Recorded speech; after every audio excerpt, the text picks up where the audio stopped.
Ай-яй-яй, какой каталогизатор! Вы это вообще видели, а? Смотрите, мы так заходим на фильм, вот так вот раз нажали, и видим, какое разрешение, какой кодек, можем добавить в избранное, а можем выйти, можем выбрать какой-то другой фильм.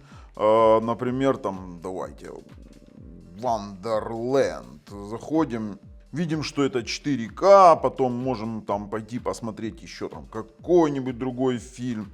А можем зайти вот в такой режимчик и зайти посмотреть, что здесь есть еще и дорожки какие-то с объемным звуком, тоже 4К. Да это еще не все, слушайте.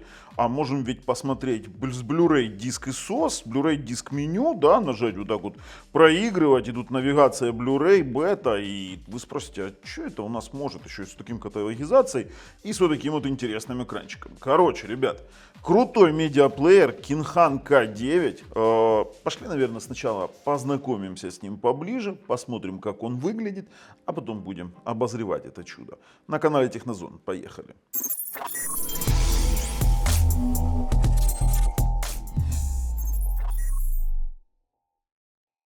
Знакомьтесь, Kinhang K9 собственной персоной. Вот так вот именно он выглядит уже как полноценный, нифига себе, медиаплеер. Весь в пленках, пленку сейчас снимем, конечно же. Сверху у нас даже под пленочкой надпись Kinhang. И давайте сразу смотреть, что у нас есть. Смотрите, разъем питания, USB-шечка вот такая вот 3.0, USB 2.0, Lamna G45 на 1000, HDMI полноценный 2.1.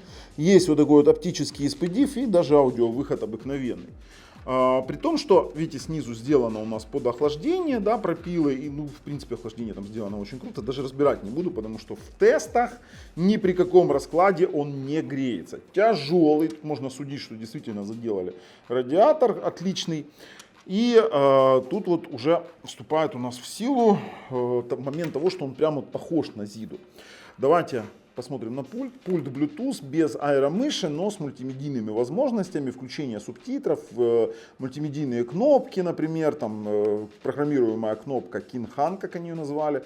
И, конечно же, в нем есть еще дополнительная инфракрасная опция управление дополнительными устройствами по типу, ну, прям в прошивочке выбирается, и можно управлять там ресивером, звуковой панелью, и можно управлять, например, тем же самым вашим телевизором, включать, выключать громкость. Вот такая вот у него, кстати, коробка прикольная, смотрите, прям вот красиво-красиво тут все расписали, но мы это все с вами обсудим. Теперь блок питания. Вот блок питания, ничего себе, 24 ватта. 24 ватта. И вот тут я вам сейчас скажу вот сразу на старте, почему он меня заинтересовал. Потому что, например, Zidu Z9X 8K, который, скажем так, конкурентом которого он пытается являться, она на таком же процессоре Logic S928XK. Да?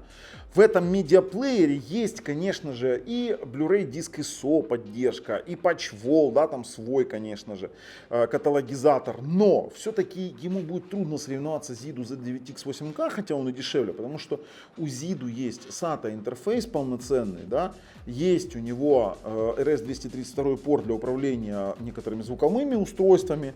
Более интересная реализация с музыкальной точки зрения в том плане, что у него есть и DSD декодирование, DSF, WAV, FLAC и тому подобное. Еще есть Music Player, вот этот вот известный тоже с такой же каталогизацией, как у patch-wall. То есть Zidu там пошла немножко выше.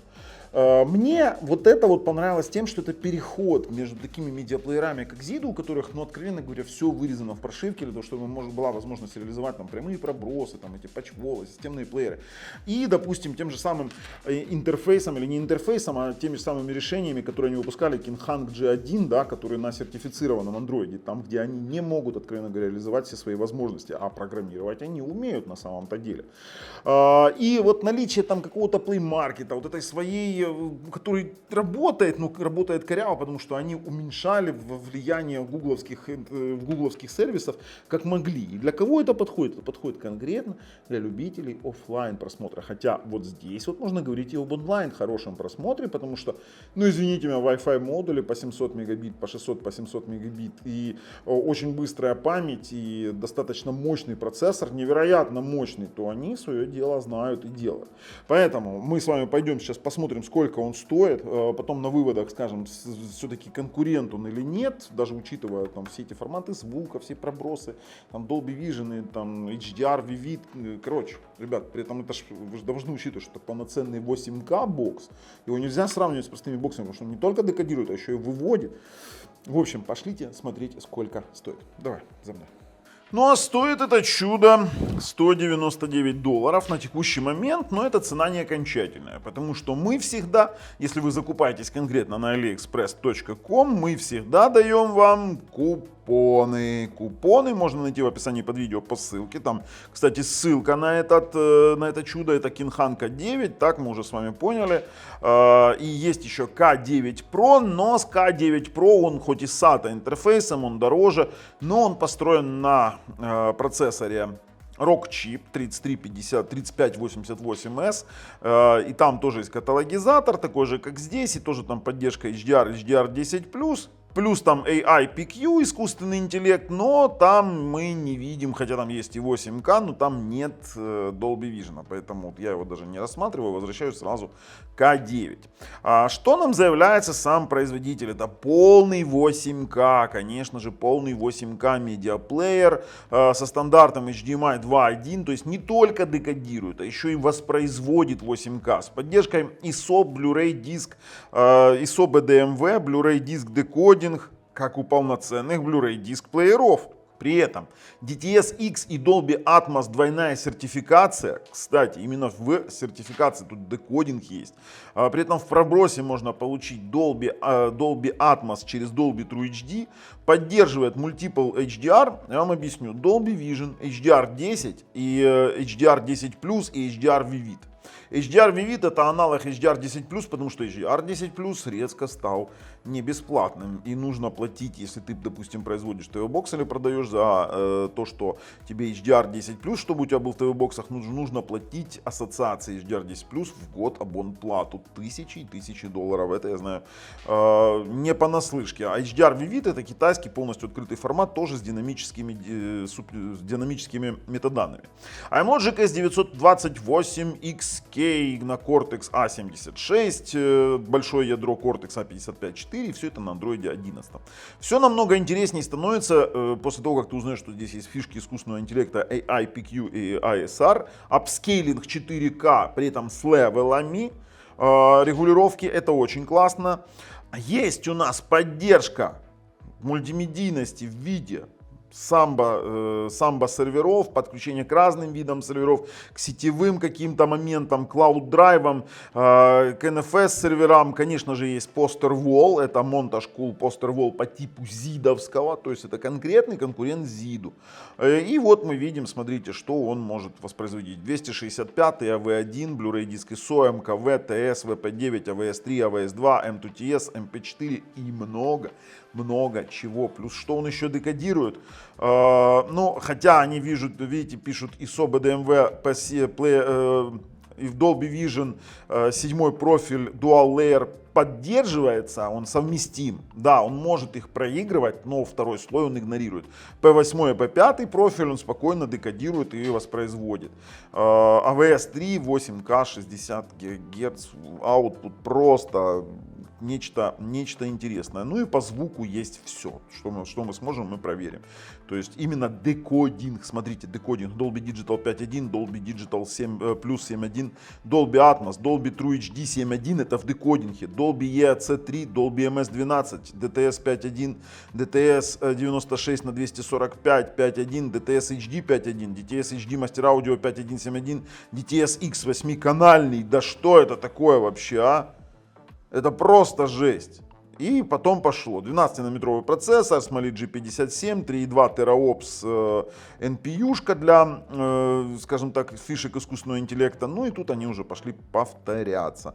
Повторяться с Dolby True HD, Dolby Digital плюсами и тому подобного. Кстати, поддерживает 4К 120 Гц и, конечно же, 4 на 64 у нас с вами с Wi-Fi 6, при этом классным Wi-Fi 6. И есть еще Widevine L1 кодек. Слушайте, невероятно. Невероятно, я вам скажу, прям заявляются и прям медиаплеер. Ссылки в описании под видео. Если не знаете, где покупать, допустим, стриминговые сервисы для Украины, пожалуйста. Есть у нас, вот, пожалуйста, QR-кодик, можете сосканировать, либо ссылка в описании под видео и ссылка на проверенных продавцов на другие ТВ-боксы, которые мы рекомендуем, тоже там же внизу под видео есть, можете покупать. Переходим на сам ТВ-бокс. Вот такой вот интересный интерфейс. Да, не Android TV, пчелка тут какая-то. Прикольно, красиво на самом-то деле. Знаете, я прям кайфанул. Да, можно здесь, кстати, менять вот эти штуки. Да, там можно менять обойчики. Но тут вот сразу, кроме того, что мы там видели по Starwall, мы сразу будем тестировать. У меня бросилось в глаза то, что установлен RetroArch и Pegasus Key. Что такое Pegasus Key? Pegasus — это платформа, это GameOS, которая позволяет нам запускать ретро. Вот по принципу такой вот вставочки, как вы видите, можно запускать ретро-гейминг, можно RetroArch здесь используется для формирования этих, грубо говоря, консольных моментов. Есть сайт специальный, можете перейти по Pegasus, тоже ссылку закину вам в описании под видео, можете пойти посмотреть. Сам по себе интерфейс не является Android совместимым интерфейсом. Вверху тут есть чего-то непереведенного по настройкам, панель быстрого доступа. Хотя сам по себе вот у меня интерфейс на русском языке на текущий момент. Смотрите, по DRM-инфо есть действительно DRM L1 и стриминговые сервисы будут работать хорошо, кроме Netflix. Netflix, не забываем, это совсем другая фишка. Если пойти в AIDA 64, то мы в системе увидим, что это King Hang BA003, iMlogic платформа 4х64. Теперь центральный процессор, большое ядро Cortex A76 до 1,9 ГГц, 4 ядра Cortex A55 по 2 ГГц, 64 бита архитектура, но 32-битный режим. Кстати, в AnTuTu набирает приблизительно 300-309 тысяч баллов, и даже во что-то можно поиграть. Ну, мы сейчас видим с вами разрешение экрана, это интерфейс Full HD, но можно переключать. Вот давайте сразу пойдем и будем так изучать с вами этот ТВ-бокс достаточно интересными путями. Нажимаем на кнопку менюшки, выскакивает менюшка, идем с вами в изображение, и здесь уже, ну, во-первых, я поменяю разрешение на 4К, 60 Гц, чтобы вы не думали, что мы там тестируем на чем-то заниженном, обязательно. И здесь вот, смотрите, разрешение интерфейса можем поставить 4К.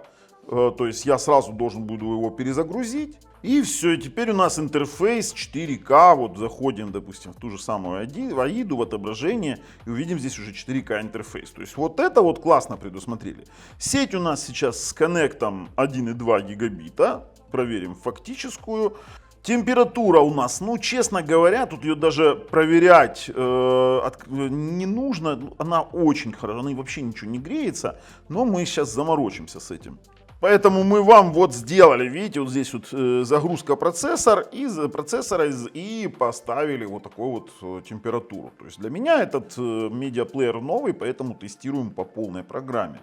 Скажем так, ну и куда же мы без тротлинг-теста в данном-то случае? Возвращаемся к нашим несертифицированным ТВ-боксам. Поэтому стартуем тротлинг-тест. Кстати, видите, он так не очень красиво работает, поэтому мы его остановим буквально минут через 10, чтобы посмотреть на результат, поэтому засекаем сейчас.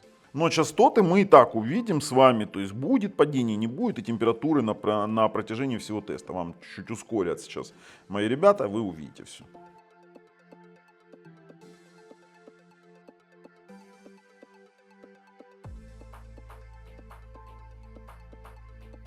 Так, ну что, смотрите, сейчас буду прерывать, но я вам могу сказать, что у нас вот первое окошко, у нас там T61, это 61 градус на VPU, ну, вернее на GPU, а второе 70, это у нас на самом процессоре, и выше 70 он не грелся вообще никак в тротлинг-тесте. То есть по факту у нас ТВ-бокс не греется вообще. То есть, ну, вы можете там смотреть абсолютно зеленый график. 12-27 минут, максимальная температура у нас была 70 градусов, это идеально для этого процессора, то есть охлаждение сделано отлично. Все, с этим мы разобрались. То есть это так, чтобы по техничке вам сразу закрыть вопросы, и уже сейчас перейдем по мультимедиа, потому что мы еще должны с вами протестировать, допустим, те же самые сетевые возможности. Для этого мы запускаем с вами Analytics и сейчас прям вот увидим. А увидим мы 580, 590, 600, 600, а ну давайте, 630, 640, 650 мегабит. 650 мегабит на Wi-Fi 5 ГГц. Это шикарно. Это просто шикарно, я вам серьезно говорю. При том, что я видел больше. А ну подождите, давайте выйдем, посмотрим. Ну вот если нам же вот интересно, да, как это у нас работает. Давайте сеть. Мы даже не на той сети. А давайте мы с вами подключимся на правильную сеточку. Давайте, вот она, правильная сеточка. Сейчас посмотрим, сколько мы на ней выжмем. Сейчас. Прям интересно. Кстати, вот эти все кубики на центральном экране можно кастомизировать. Давайте, Analytics. На другой сети, на 160 мегагерцовой. А ну смотрим. 5 ГГц, 160 МГц. Давай. И ждем. Давай, 400, 500. 600, оно будет 700, нет? Давай, 700, давай, 692, короче, ребят, при наличии хорошего роутера 5 ГГц здесь просто какой-то мега-суперовый. Я вам серьезно говорю, 692 там на 446, все, останавливаем, все, это нам хватит, этого достаточно. Давайте переключаем на Wi-Fi 2.4. Ну что, мы должны 2.4 протестировать. Ну и, конечно же, потом протестируем с вами LAN RJ45, кстати. Я уже приготовил его. Давайте. 2.4, 300 мегабит. Это один из лучших результатов, который я видел вообще на ТВ-боксе. 333 мегабита на 2,4 ГГц. Это просто нереально. Сейчас мы с вами посмотрим 1000 мегабит, потом я хочу посмотреть основные мультимедийные функции, перед тем, как перейти к самым основным, которые есть, самым крутым. А потом мы с вами полазим чуть-чуть по меню, потому что меню очень классное. И настройки очень классные. Так, выходим, смотрим, подключилось ли. Так, LAN RJ45 есть. И проверяем гигабитный LAN, который у нас здесь заявлен. Мы видим, что у нас надпись Ethernet слева сверху. Пожалуйста, тут 700 мегабит вытягивает без проблем. При этом это Analytics. Если бы я захотел, я бы на внутренние сервера какие-то без задержки, я бы фуганул бы, вообще получил бы 900 мегабит. Я вам серьезно говорю. Мы это могли бы сделать, но мы же хотим реальных условий, а не лабораторных. Потому что это реальные условия на внешние сервера. Так, все, 760 на 737. А вот теперь поехали по мультимедиа пройдемся. YouTube. Он настолько спокойно отрабатывает, например, тот же самый HLG при подключении к 4К телевизору, вы тоже это видите, отлично работает. То есть 0 дропов, 0 каких-то моментов, 4К, 60 FPS. Да, здесь недоступна скорость воспроизведения, потому что именно на чистом YouTube клиенте, потому что это не сертифицированное устройство. Ну, с коннектом 393 мегабита может проигрываться все.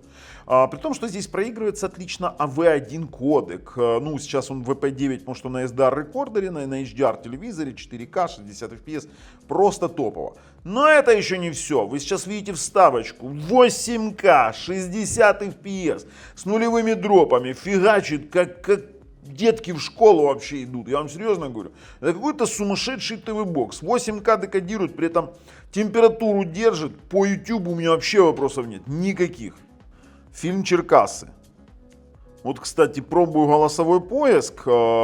Голосовой поиск здесь полноценный, что самое интересное. Вот так вот, видите, с актерами. То есть, если я сейчас установлю, чего я не имею права показывать, я сейчас не устанавливаю никакие левые приложения, но YouTube очень сильно ругается, голосовой поиск работает. Как нет, в принципе, и вопросов по воспроизведению, например, каналов. То есть это Full HD потоки, достаточно хорошие потоки, но вы должны понимать. Кстати, у меня сейчас вот здесь вот момент такой. Мы сейчас перейдем в YouTube, и я вам покажу потом, как работает AI SR. По каналам, по стриминговым сервисам, по Мегуго, по Свит ТВ вообще вопросов никаких не будет. Но у нас же здесь еще работает AISR и AIPQ, так это так называется. То есть AISR это 4К апскейлинг. Если мы сейчас с вами включим, допустим, качество там 720p, то у нас прям выдает картинку input 720, output 4К. То есть, насколько это классно работает, я сейчас уберу сейчас вот эту статистику для сисадминов и покажу вам, как работает у нас AISR и AIPQ. Сейчас мы записываем сэмпл, грубо говоря, кучу сэмплов, вы потом увидите 3 разделенных. И, в принципе, результат вы сейчас оцениваете сами по нашей вставочке. 3 картинки рядышком, все отлично. Нативные 720p, улучшение до 4К и 4К нативные. Конечно же, оно улучшает. Это не 4К. Это не 4К, но то, что оно работает лучше, это прям факт. Теперь дальше. Идем в меню. Оцениваем меню, потому что здесь у нас все достаточно интересно. У нас есть меню Android, я вам сейчас покажу, но все сделано край интересно. То есть для того, чтобы реализовать все возможности этого ТВ-бокса, либо медиаплеера, компании Kinhan, как в принципе и Zidu, пришлось убирать максимально сервисы Google, потому что они блокируют некоторые возможности. По сети здесь все абсолютно спокойно можно посмотреть, все нормально. По Bluetooth, вот, кстати, точки доступа нет. По Bluetooth, хотя посмотрим еще сейчас тоже в таком месте. У нас это Bluetooth пульт, есть обучение пульта и есть управление инфракрасной опцией телевизора. Просто шикарно. Просто шикарно, вы спокойно можете добавлять телевизоры, вот я сейчас удалил устройство, можете добавлять телевизор, колонки, усилитель, выбрали телевизор, выбрали бренд, выбрали, видите, кнопки, которые все, они обучаются, вы подбираете, идеально. Идеально работающая, проверял дома на своем телевизоре LG. Звук клавиш можно включить, можно выключить, есть аудиовыход. Вот в аудиовыходе вы выбираете, куда выводить звук. Либо вы декодируете, либо вы выводите в HDMI, либо в SPDIF, либо продвинутая обработка аудио. Продвинутый аудиопроцессинг — это когда воспроизводится DTS звук, он будет автоматически обработан в DTS формате. Поддерживается до 7.1 каналов, например, вот я читаю снизу. Но это только для устройств, поддерживаемых DTS. Это по сути пастру. Это по сути пастру, а HDMI у нас поддерживает, видите, интеллектуальный источник и принудительный источник. У нас можно принудительно включить, допустим, вот эти вот все Dolby Digital, DTS, Dolby Digital Plus, DTS HD, Dolby True HD. Но все это у нас работало, вы вот на тестах, вы сейчас видите, Dolby True HD проигрывает, Dolby Digital Plus спокойно проигрывает, поддерживает, допустим, DTS HD Master Audio. Да, Dolby Atmos поддерживает Dolby и DTS X, но в моем случае у меня мой ресивер не поддерживает. А вот по изображению, если бы у меня был сейчас подключен 8К телевизор, он бы увидел бы 8К 60, либо вот 4К 120 Гц у меня, я на своем телевизоре проверял, при этом он сразу показывает возле разрешения, что у нас поддерживается, какой HDR, либо Dolby Vision. Теперь по настройкам HDR вы можете принудительно выбрать либо автоматический HDR, HDR Vivid, HDR, HDR10+, либо SDR и в приоритете Dolby Vision, либо HDR, HDR10+. Что это такое? Я вам объясню. Существует, допустим, если вы смотрите откуда-то контент, существуют миксованные раздачи, где есть и HDR10, и Dolby Vision. Так вот, здесь вы выбираете, что изначально, какие метаданные он будет брать. Обалденная опция, обалденная. И включаете Dolby Vision поддержку. Теперь цветовое пространство. Ну, у меня SDR рекордер, здесь будет больше цветовых пространств при подключении к телевизору. Улучшение качества с помощью искусственного интеллекта.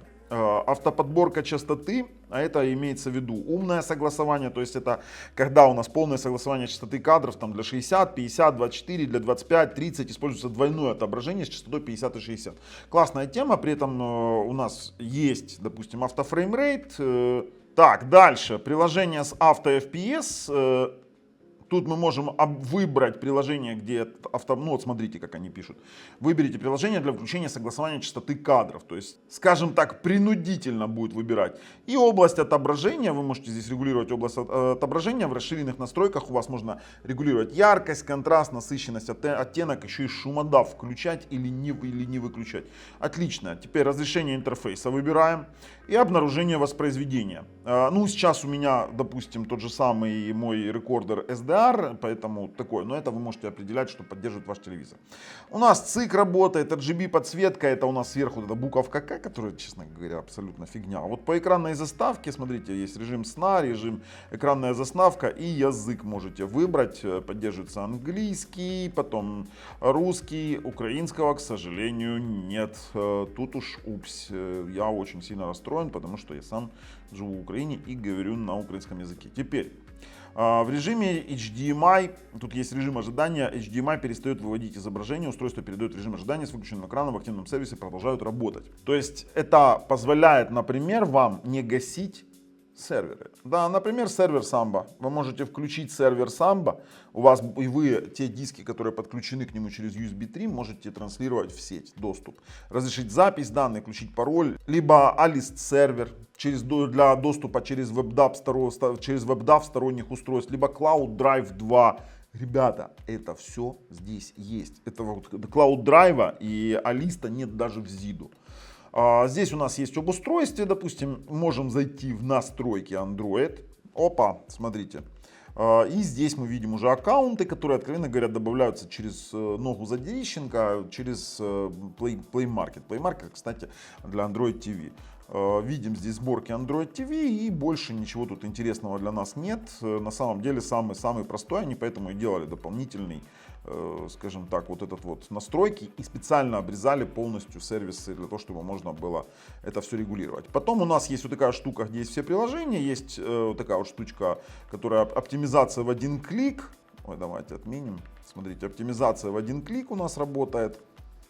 Вот он, поздравляем, вы очистили 309 мегабайт памяти. Для чего они это делали, не знаю. В андроиде, хотя они тут все поурезали, да, может быть и надо. И все, и больше здесь ничего интересного. Переходим дальше к мультимедиа возможностям, к игровым обязательно дойдем. И могу сразу сказать по вариантам различным левым воспроизведения, таким как Matrix, вообще ограничений нет. Никаких, ни в чем, ни с размером, ни с чем. Все работает идеально. По поддержке Dolby Vision, само собой HDR, сейчас у меня здесь аддоны некоторые загрузятся, поддерживает XFAT и NTFS диски, у меня здесь есть два разных диска, ну там у нас фильмы одни, здесь у нас другая штука, ага, это Fast and Furious, не то чуть-чуть, сейчас мы здесь выберем NTFS, аудиобуки, не-не-не, вот он NTFS диск, да, разница у нас есть. Теперь смотрите, мы идем в FL-тесты. Пятый профиль, вы сейчас видите вставку Dolby Vision, срабатывает вместе с Dolby Atmos, кстати. Восьмой профиль работает идеально. Седьмой профиль, он воспроизводит. Седьмой профиль декодирует только первый слой, то есть он совместим с седьмым профилем. Второй слой игнорирует. Есть как есть. Ну и при проигрывании, допустим, HDR10+, как мы уже видели, допустим, звук работает. Если я включу LG New York 4K, высокобитрейтный, с внешних носителей, пожалуйста, включается, HDR срабатывает, все идеально, с этим все хорошо. Добираемся до вишенки на торте, монтаж Art Wall, так называемая штука. И здесь все вообще, блин, топ. То есть это тот же самый Patch Wall, как на ZIDU. Да, как на ZIDU. Есть история просмотра, есть библиотека, есть избранная, то есть вы можете зайти в избранную, но еще ничего не выбирал. Есть у нас папка, где мы можем выбрать, допустим, удалить устройство, это локальные устройства, добавить.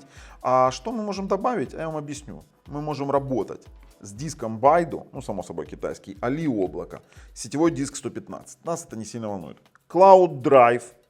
Смотрите, заходим, Cloud Drive и доступ к CD2 через медиацентр или Montage Wall. У нас даже есть, видите, здесь IP-адрес с портом. Теперь Samba, добавить устройство. Samba сервер, можешь подключить нас или Samba. NFS сервер. И мало того еще, и WebDAV. То есть он может работать с сетевыми устройствами, с NAS-серверами большой емкости. Именно как сетевой плеер он вообще идеален. Также он прямо здесь поддерживает AMB, который вы можете развернуть на сервере. Вы сюда можете отдельно Plex еще установить, он будет тянуть. Здесь у нас есть фильм, сериал, здесь мы можем включить категорию в медиа-библиотеку, там семейные приключения, тут вы уже кастомизируете там для себя и пользовательские каталоги добавляете. Все выглядит вот таким вот образом в виде стены с фильмами, и есть у нас и поиск, и есть скрапинг. Что такое скрапинг? Скрапинг — это вы добавляете устройство, откуда скрапить фильмы, сканирование и управление этим всем делом. То есть у меня сейчас два устройства на скрапинге были и сами по себе настройки.